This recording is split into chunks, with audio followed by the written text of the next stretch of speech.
Hi, how are you doing? Well, I'd like to thank the Sombrero for letting us do this. This is be a good place to practice. I don't have to use my good stuff here. Do you know my wife hates? She hates my girlfriend. You think she'd be over it? They've been sisters all their lives. I've always wanted to be a comic, stand up and tell jokes and stuff, and I haven't quite decided what kind of comic I'm going to be yet. So I'm trying different things. I got jokes that my granddaughter loves. Like how many apples grow on an apple tree? All of them. And then I got jokes that I couldn't tell anywhere near my grandkids, like what's the toughest thing about being a pedophile? Just trying to fit in.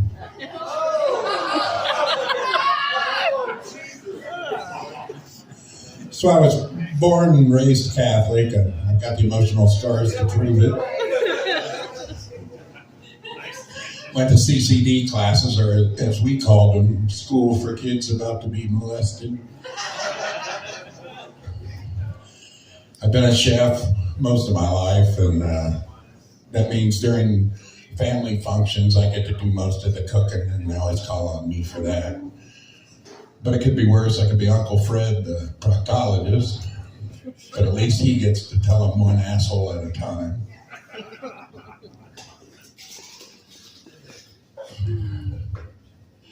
I'm married. We have 4 kids. We have 4 kids because we definitely don't want 5.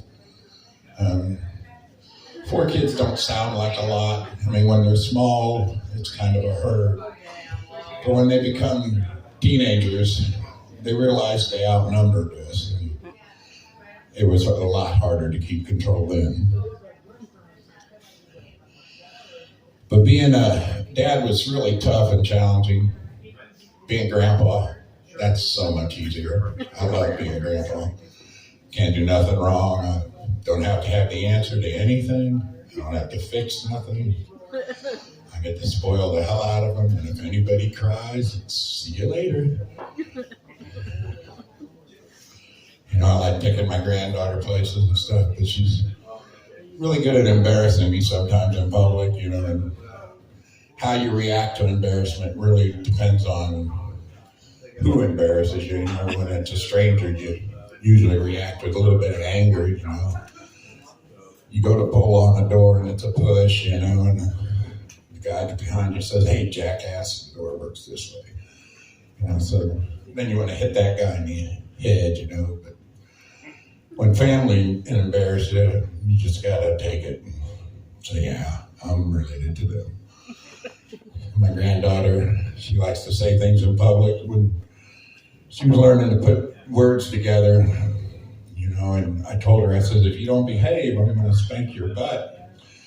And she had recently figured out that you attach the word hole to the word butt.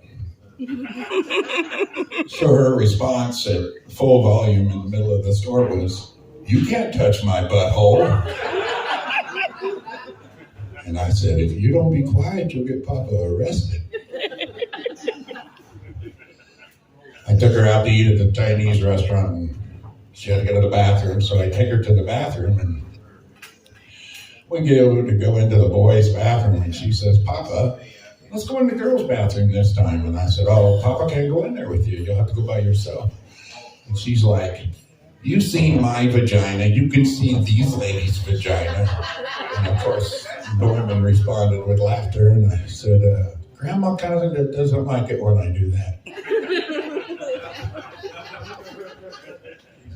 Recently, I had her down at the record store, and we were doing some shopping, and I don't know if you've been down there, they have this big poster of the Nirvana album of the baby swimming in the pool. And she points to the poster and she says, "Papa, that boy has money and a penis."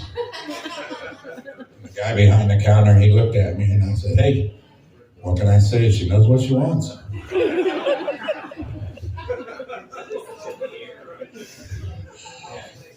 It's also bad when you would hear the person embarrassing somebody, It's truly a test of how much somebody loves you if they stick around after you embarrass them. Here's a prime example.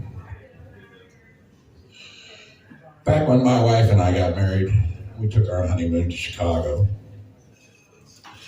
And we stayed in this pretty nice hotel. And instead of giving us the honeymoon suite, they mistakenly give us this extra large suite that has extra bed in it, you know. And just for fun, I told my wife, I said, hey, watch this. And I took off running across the room.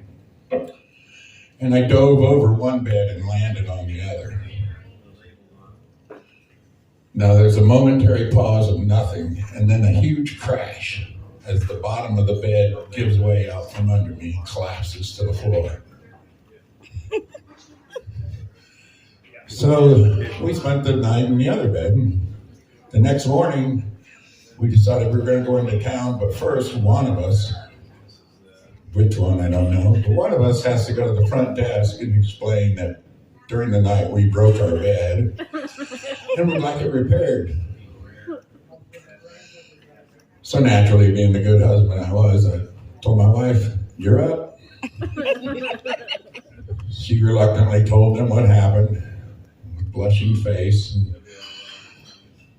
we left the front desk and we realized that we had forgot something in our room. So we head back to the room before we go into town.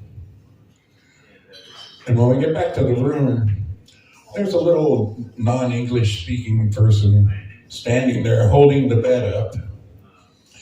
And on the floor where the broken pedestal is a box about 3-4 feet long with the outline of a sexual dildo bigger than my fist. And this little Guatemalan's looking down at the box and up at my wife, and down at the box and up at my wife. And all she could do with a red face was, no, no, no, no, no, and walked out of the room. Now, I know she loves me because a sane person would have left me after some incident like that. All right, well, you guys have been great. Thanks for letting me have a few minutes up here. I just want to leave you with one more thing. A couple of years ago, about this time, when we had that really cold spell, our family dog passed away. Now, her name was Daisy. Daisy was a beautiful yellow lab. And I got her when she was a little pup, and we still had the kids in the house, and she was real protective of the kids, and if anybody tried to pick one up, she would bite them, you know. And because her name was Daisy, and the kids had named her, they asked, Dad, do you think we could bury her in the flower gardens out at the park? You know, would the city let us do that? And I said, I doubt it, but I know somebody that works at the Parks Department, so let me talk to them. And they agreed. They said, well, if you can do it this weekend, we'll allow it. So, lo and behold, I go to bury Daisy. It's probably 20 below that day, and my shovel breaks partway through digging the hole. I can't hardly get into the ground. My fingers are blistered and cold. I'm tired, wet. Finally, I changed the dog's name to Dumpster, and I went home. Y'all have a good night.